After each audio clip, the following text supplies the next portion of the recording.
Pessoal, bom dia a todos.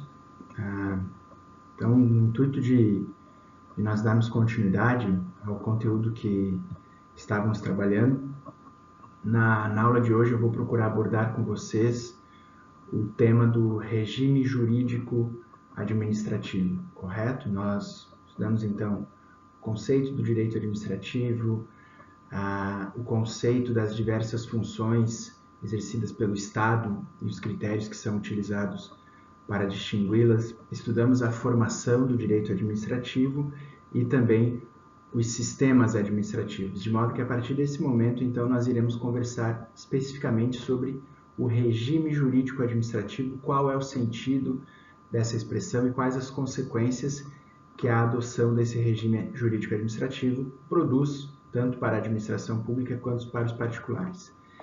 Então, em primeiro lugar, quando nós falamos em regime jurídico, nós devemos lembrar que essa expressão regime jurídico nada mais significa do que o conjunto de normas jurídicas que disciplinam determinadas atividades e relações jurídicas. Ou seja, nós podemos falar, por exemplo, em regime jurídico da propriedade, regime jurídico dos contratos. O que isso significa? Olha, nada mais é do que o conjunto de regras jurídicas que irão disciplinar o Instituto da Propriedade, que irão disciplinar o Instituto dos Contratos, correto? Regime jurídico, conjunto de normas jurídicas que disciplinam o Instituto, que disciplina determinadas relações jurídicas. E de um modo bem amplo, nós podemos apontar a existência de dois grandes regimes jurídicos atrelada àquela divisão que se realiza entre direito público e direito privado. Podemos, portanto, num primeiro momento, mencionar a existência de um regime jurídico de direito privado. O que seria esse regime jurídico de direito privado? Ora, seria o conjunto de regras jurídicas que irão disciplinar as relações jurídicas entre particulares, entre sujeitos privados, correto?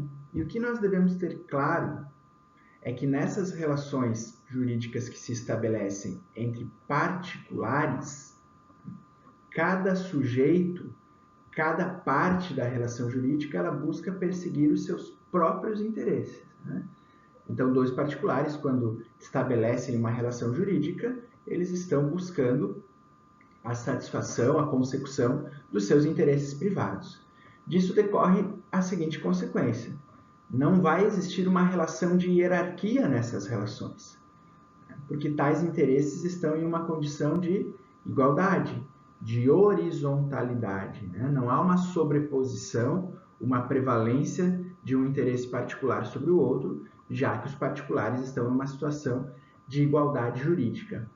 Então, o que nós podemos afirmar é que no regime jurídico de direito privado, nas relações entre os particulares, o princípio fundamental é o princípio da autonomia privada. O que isso significa? Ora, significa que são os sujeitos da relação jurídica que vão eleger os fins que pretendem atingir e mais, os sujeitos têm total liberdade para perseguir ou não esses fins que eles elegeram e pode se valer dos meios que julgar adequados para alcançar esses fins, desde que, lógico, tanto os fins quanto os meios não sejam vedados pelo ordenamento jurídico.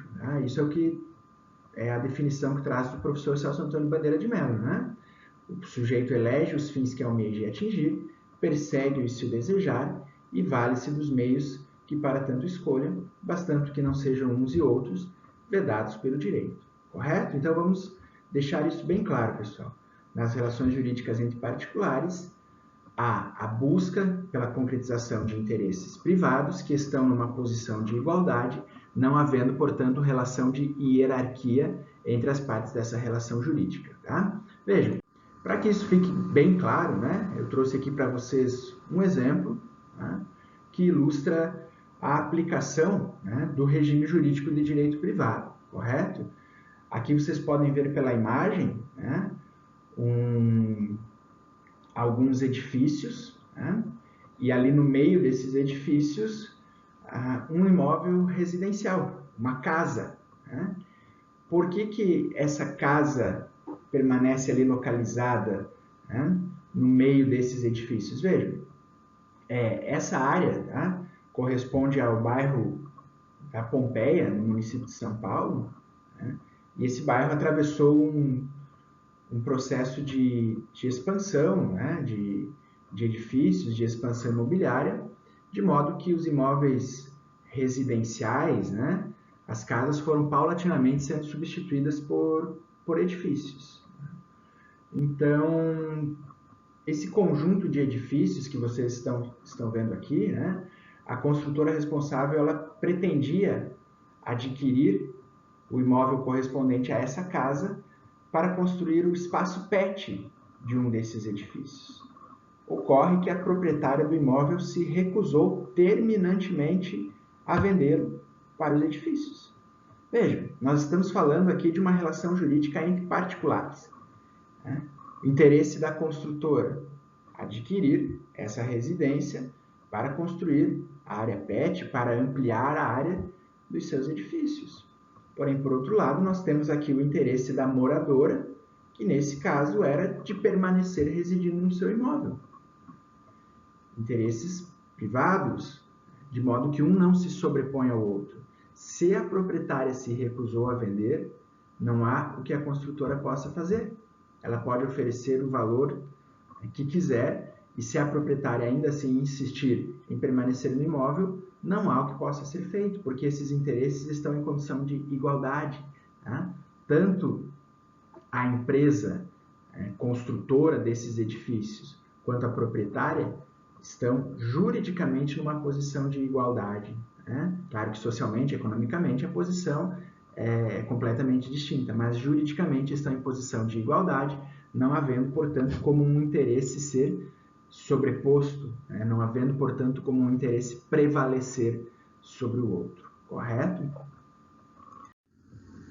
Agora, quando nós falamos em regime jurídico administrativo, a interpretação é completamente oposta. Né? Quando nós falamos em regime jurídico administrativo, nós estamos nos referindo ao conjunto de regras jurídicas que disciplinam as relações entre o Estado e os particulares. Tá?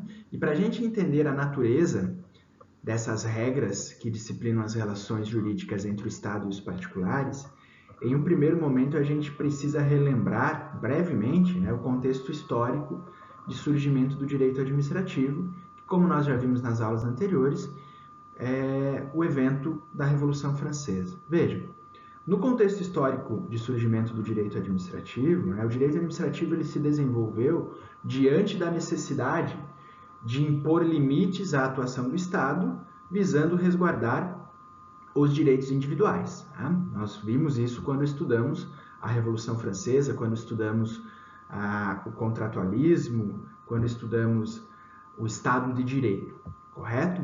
Agora, nós também sabemos, né, que, evidentemente, embora seja necessário impor limites, impor restrições à atuação do Estado, visando a proteção dos direitos individuais, nós também sabemos que o Estado ele tem como papel, ele tem como missão a defesa, a proteção de interesses coletivos. Tá? Ao mesmo tempo que o Estado deve ter limites à sua atuação para que ele não invada a esfera própria de atuação do indivíduo, ele também precisa ter meios para que possa concretizar o interesse público, os interesses coletivos. Então, pessoal, baseado nisso, né, a professora Maria Silvia de Pietro ela vai afirmar que o direito administrativo ele nasce e se desenvolve baseado em duas ideias opostas. De um lado, proteção dos direitos individuais e, de outro lado, a concretização do interesse público. Isso é bem importante, tá? É bem importante vocês terem claro esses dois objetivos para que vocês possam entender, né, os elementos fundamentais do regime jurídico administrativo, proteção dos direitos individuais e concretização do interesse público. Então percebam, né? Quando nós falamos do regime jurídico administrativo, devemos lembrar que nós estamos tratando de relações jurídicas que estabelecem, se desenvolvem entre o Estado e os particulares. E aqui nós já aviso vocês de antemão, né? Isso é bastante intuitivo, nós não teremos uma relação de igualdade, de horizontalidade. Né? Por quê? Ora, por uma simples razão. O Estado tem por objetivo a concretização de interesses públicos, interesses coletivos. Nós não estamos tratando aqui de duas partes que perseguem interesses privados em condição de igualdade. Não, numa relação jurídica Estado-particular, nós temos de um lado o interesse público, que deve ser promovido pelo Estado, e de outro o interesse particular. Então, nós temos aqui uma relação de verticalidade, né? Uma relação de supremacia entre o interesse público e o interesse privado. Vejam, se o Estado tem como missão, tem como objetivo, né? A razão da existência do Estado nada mais é do que a proteção, a promoção dos interesses públicos. Para que isso ocorra, o Estado vai receber do ordenamento jurídico uma série de prerrogativas, né? Guardem bem essa palavra, prerrogativas que não existem nas relações privadas. Nós podemos citar aqui inúmeros exemplos dessas prerrogativas, nós estamos vivenciando muitas delas no presente momento, né? O Estado pode exigir dos particulares unilateralmente determinados comportamentos, né? Fechamento de atividades comerciais e empresariais, a determinação para que as pessoas não frequentem determinados estabelecimentos, restrições à circulação de pessoas. O Estado tem o poder de desapropriar bens particulares, de requisitar bens particulares que sejam necessários ao atendimento do interesse público. O Estado pode fiscalizar as atividades privadas, pode alterar e rescindir unilateralmente seus contratos. Ou seja, para assegurar a possibilidade do Estado promover o interesse público, o ordenamento jurídico lhe assegura uma série de prerrogativas que não existem nas relações privadas. Vocês já imaginaram se para atingir, para concretizar o interesse público, o Estado tivesse que recorrer aos mesmos mecanismos, aos mesmos instrumentos utilizados pelos particulares? O que aconteceria? A concretização do interesse público restaria prejudicada se o Estado tivesse que recorrer às mesmas regras do direito privado. Já imaginaram se quando o Estado precisasse utilizar, né, ou precisasse adquirir um bem privado para atender a uma necessidade de interesse público e tivesse que convencer o particular a vender o bem? Ora, se o particular se recusasse a vender o bem, não haveria nada que o Estado pudesse fazer e o interesse público seria então prejudicado. Por essa razão, o ordenamento jurídico previu a prerrogativa do Estado desapropriar esse bem ou, se for uma necessidade de utilização temporária, requisitá-lo, correto? Então vejam, né? Seria inviável o Estado recorrer às mesmas regras do direito privado para a satisfação do interesse público, razão pela qual o ordenamento jurídico lhe assegura uma série de prerrogativas que visam assegurar a satisfação desse interesse. Agora, pessoal, pensem, né?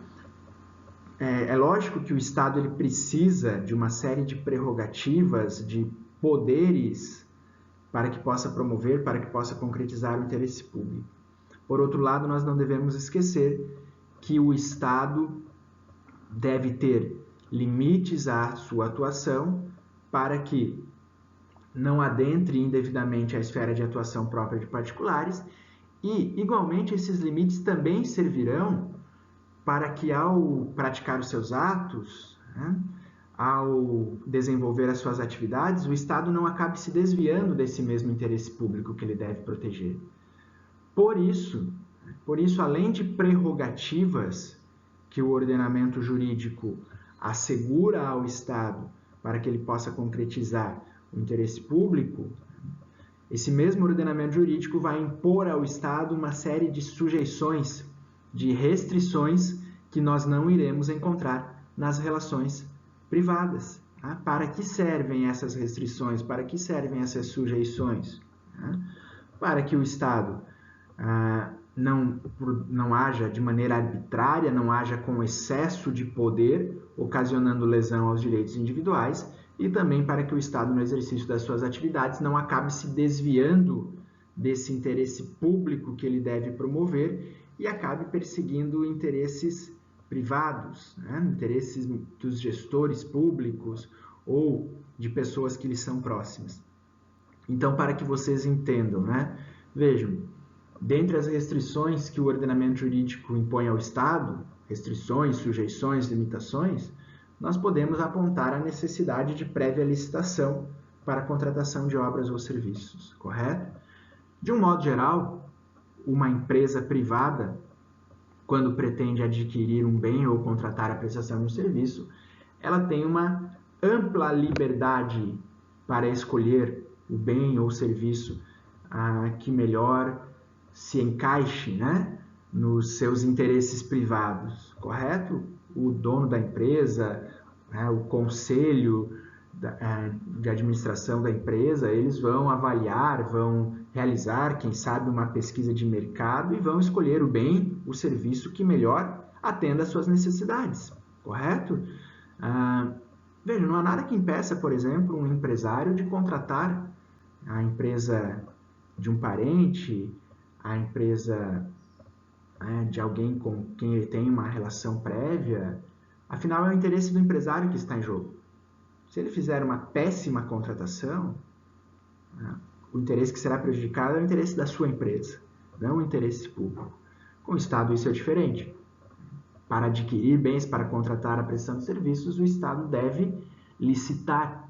Por quê? Ora, a licitação é uma sujeição, é uma restrição imposta ao Estado, porque se não houvesse essa obrigação de licitar, primeiro, né, os gestores públicos priorizariam nas contratações empresas de parentes ou suas próprias empresas. Nós temos muitos gestores públicos, né, que também são empresários, né, priorizariam suas próprias empresas, priorizariam empresas de parentes, de aliados políticos, correto?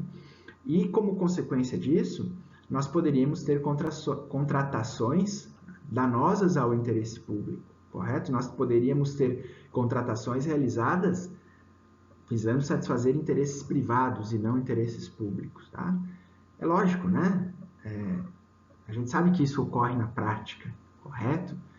Mas a ideia da licitação, o objetivo da licitação é evitar, ou ao menos então mitigar, né? Reduzir essas ocorrências. Podem ter certeza que se não houvesse a obrigatoriedade da licitação, essas situações seriam muito mais frequentes, né? Então, havendo a obrigatoriedade de licitar, se o gestor público faz isso que eu citei para vocês, se ele faz uma contratação visando a satisfação do interesse privado, nós temos a possibilidade dos órgãos de controle, né, dos tribunais de contas, do Ministério Público atuarem para aplicarem, adotarem as medidas cabíveis, buscarem o desfazimento dessa contratação, aplicarem ao gestor as sanções cabíveis, correto?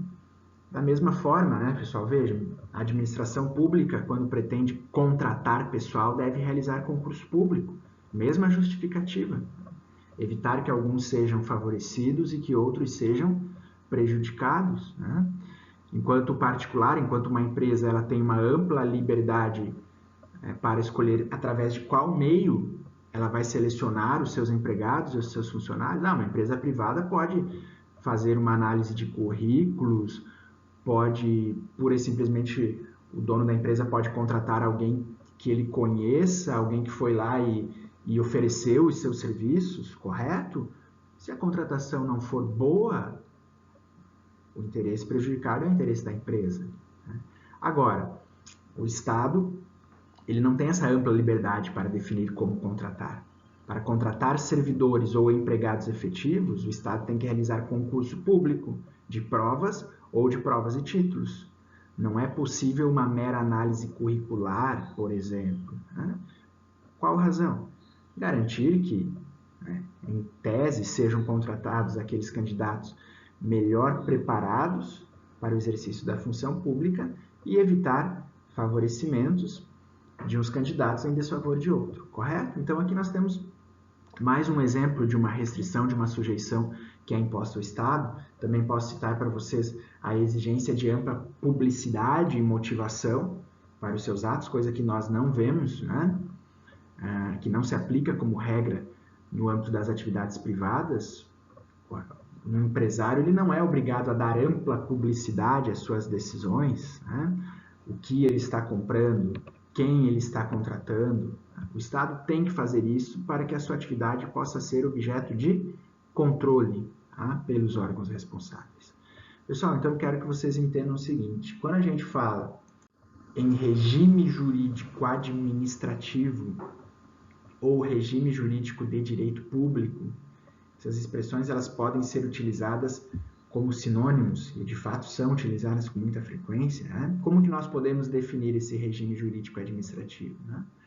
É o conjunto de prerrogativas e sujeições que o ordenamento jurídico atribui ao Estado e que não são encontradas nas relações privadas, correto? Lembrem desse binômio: prerrogativas, sujeições, poderes, limitações, né? Como diz a professora Maria Silvia de Pietro, o direito administrativo é um direito bipolar, né? Ou seja, em determinados momentos o Estado atua com poder, né? Com supremacia sobre o particular.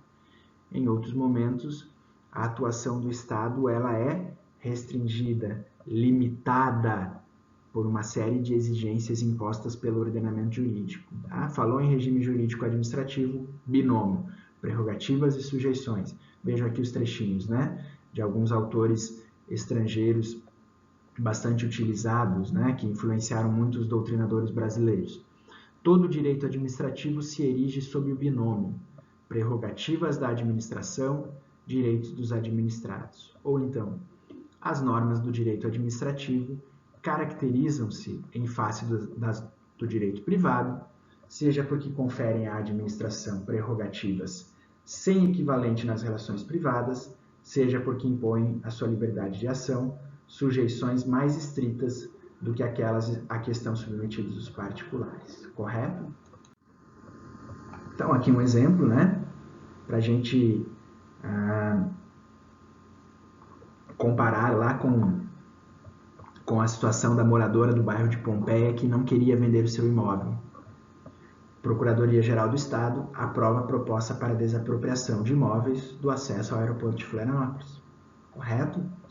Então, a partir do momento, né, em que determinados imóveis particulares passaram a ser necessários para que esse fim público, né, qual fim público?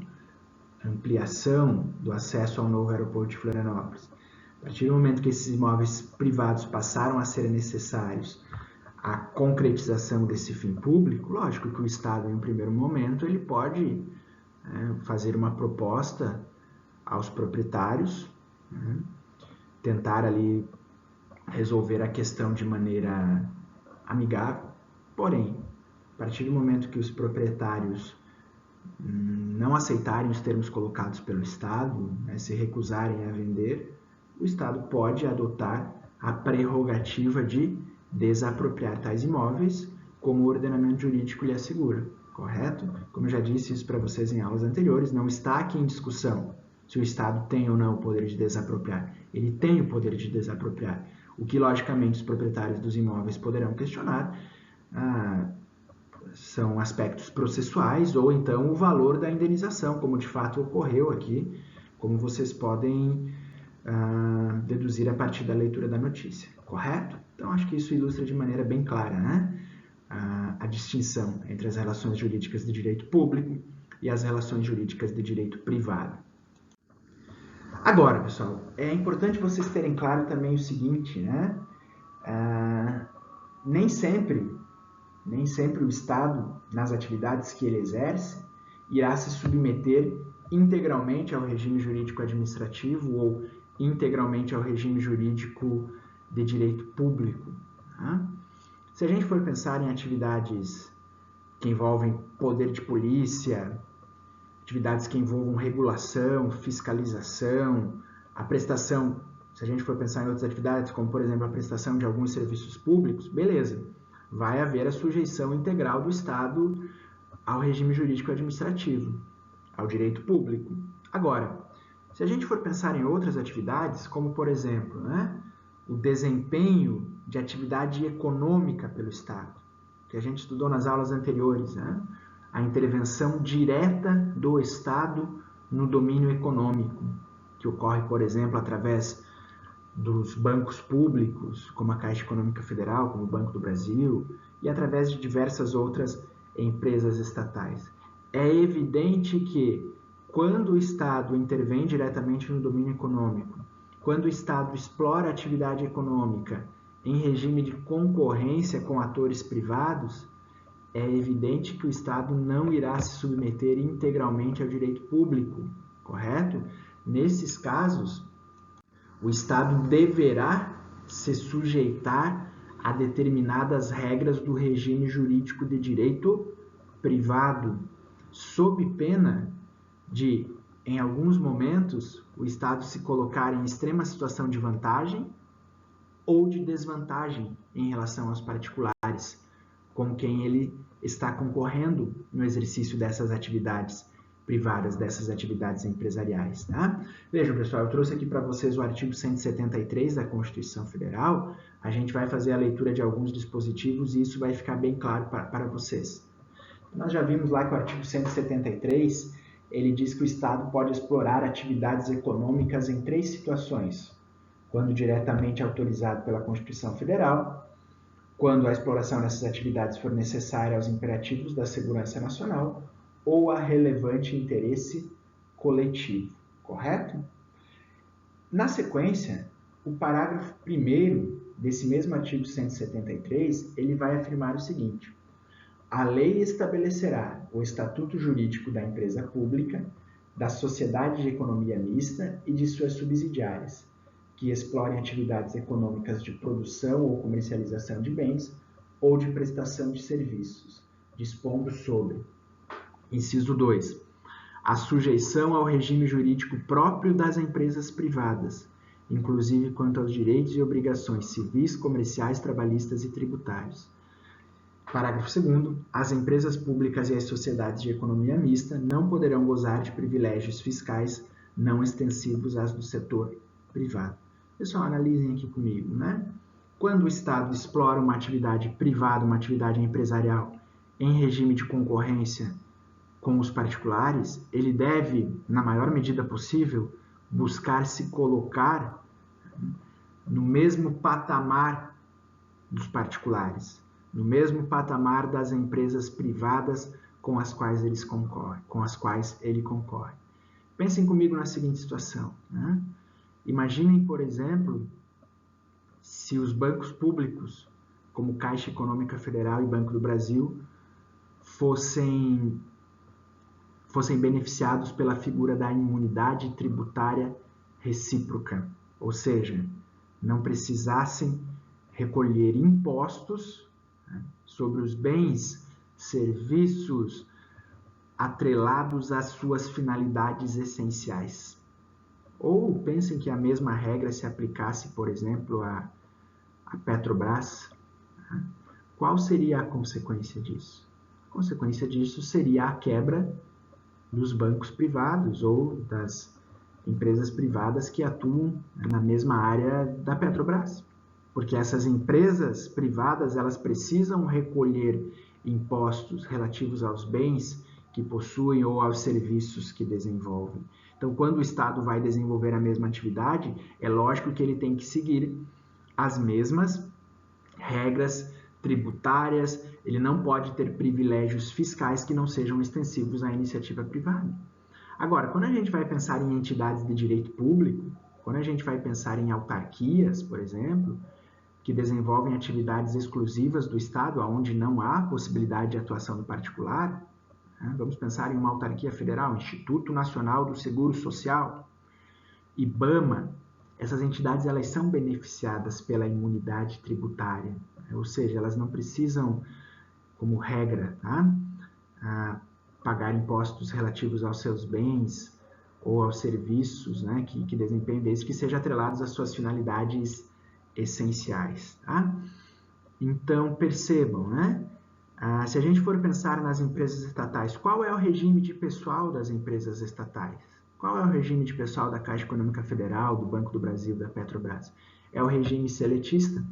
É o mesmo regime que se aplica aos empregados da iniciativa privada, porque, de acordo com a Constituição, quando o Estado explorar a atividade econômica diretamente, as suas empresas elas têm que submeter aos mesmos direitos e obrigações civis, comerciais, trabalhistas e tributários das empresas privadas. Agora, o que vocês precisam ter claro é o seguinte, mesmo que na exploração de atividades econômicas o Estado venha a se submeter ao direito privado, a sua submissão ao direito privado nunca será integral, correto? Sempre haverá incidência de determinadas regras de direito público, de determinadas regras típicas do regime jurídico administrativo. Por exemplo, embora as empresas públicas e as sociedades de economia mista adotem o regime de contratação seletista, elas são obrigadas a promover concurso público como condição para a seleção de pessoal. Por quê? Concurso público, analisem comigo, é uma restrição, é uma sujeição típica do regime jurídico administrativo. Ora, se as empresas estatais pudessem contratar sem concurso público, como as empresas privadas podem, é evidente que nós teríamos uma série de situações de favorecimentos, de contratações realizadas como forma de agradar, né, de satisfazer interesses dos gestores, dos aliados políticos, daqueles que transitoriamente estão governando o Estado. Tá? Então vejam, o regime jurídico de pessoal é o regime privado, é o regime trabalhista, mas a contratação deve ser precedida de concurso público. É uma regra típica do regime jurídico administrativo, do direito público. Tá? Então eu quero que vocês tenham claro o seguinte, pessoal, quando o Estado explora a atividade econômica, ele deve, como regra, observar as mesmas regras fiscais, trabalhistas, tributárias, civis, comerciais, aplicáveis às empresas privadas. Mas a sua submissão nunca será integral ao direito privado. Tá? A professora Maria Silvia de Pietro ela vai afirmar, então, que existe uma derrogação parcial do direito público por regras do direito privado. Iremos afastar algumas regras do direito público para que possam incidir regras do regime jurídico do direito privado, porém a submissão nunca será integral ao direito privado.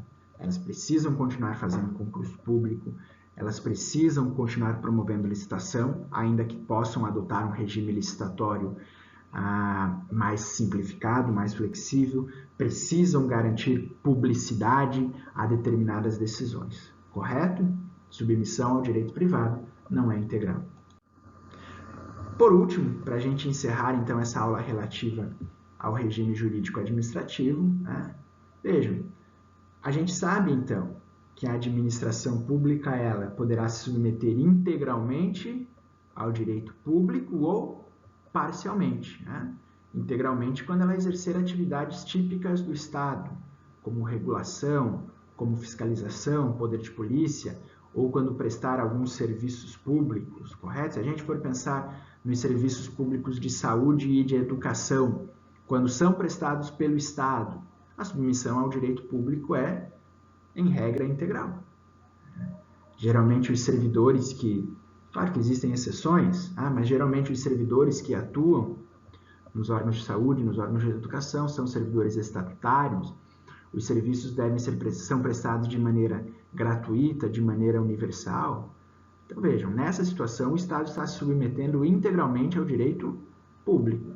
Em outras situações, a submissão do Estado ao direito público ela é apenas parcial, como ocorre quando o Estado presta, quando o Estado desempenha atividade econômica. Baseado nisso, a gente pode então fazer a seguinte distinção. Nós podemos falar em regime jurídico da administração pública e regime jurídico administrativo. O que significaria a expressão regime jurídico da administração pública? Vejam, essa expressão é utilizada para se referir a qualquer regime jurídico a que possa se submeter à administração pública, seja o regime jurídico de direito público, seja o regime jurídico de direito privado. É uma expressão que tem um sentido amplo. Já a expressão regime jurídico administrativo, aí sim, percebam, né? Essa palavra aqui, administrativo, ela funciona como um adjetivo. Ela qualifica o regime jurídico administrativo. A expressão regime jurídico administrativo, ela é reservada, né, somente para se referir àquele regime jurídico próprio do direito público. Tá? Aquele regime jurídico que vai colocar a administração pública numa posição de vantagem, numa posição privilegiada diante do particular. Ou seja, a expressão regime jurídico administrativo ela é utilizada para se referir àquelas prerrogativas e sujeições que se aplicam ao Estado nas suas relações jurídicas com os particulares e que não são encontradas nas relações privadas, correto? Regime jurídico da administração pública, sentido amplo, pode ser o regime jurídico público, pode ser o regime jurídico privado, que nós iremos encontrar na exploração direta da atividade econômica. Regime jurídico administrativo, sentido estrito, apenas o regime jurídico de direito público, apenas as prerrogativas e sujeições, que não existem nas relações privadas. Correto, pessoal? Então, a gente encerra aqui a nossa aula relativa ao regime jurídico administrativo e a partir da nossa próxima aula a gente vai conversar a respeito dos princípios da administração pública. Inicialmente vamos falar dos princípios fundamentais desse regime jurídico administrativo, que são a supremacia e a indisponibilidade do interesse público, para na sequência passarmos ao estudo dos princípios constitucionais da administração pública. Obrigado e um bom dia aí para vocês.